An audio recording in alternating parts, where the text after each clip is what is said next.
Announce करता हूं जो हमारे इदारे की सबसे छोटी क्लास है। तो इसमें थर्ड पोजीशन हासिल की है मोहसिन राशिद। मोहसिन राशिद स्टेज पर तशरीफ आए और अपना इनाम हासिल करें। इस बच्चे ने 450 में से 360 नंबर हासिल किए और दूसरी पोजीशन हासिल की है हफीज सुबहानी ने, जिसने 450 में से 373 नंबर हासिल किए।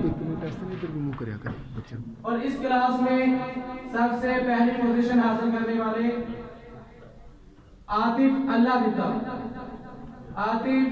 दिता जिन्होंने 450 में से 391 नंबर हासिल किए।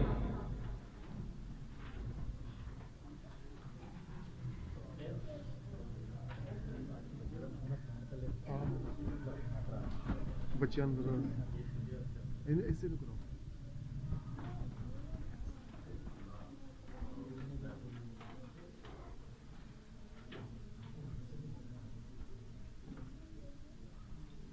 तो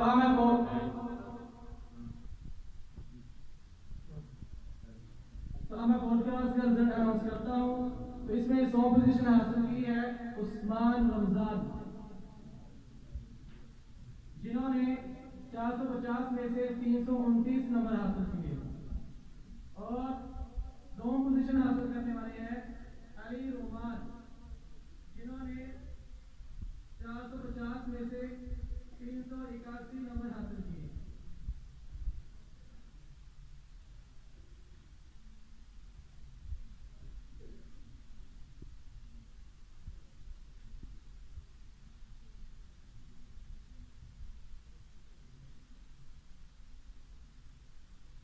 इस क्लास में फर्स्ट पोजीशन हासिल करने वाले फैजान राशिद, जिन्होंने 450 में से 387 नंबर हासिल किए। फैजान राशिद।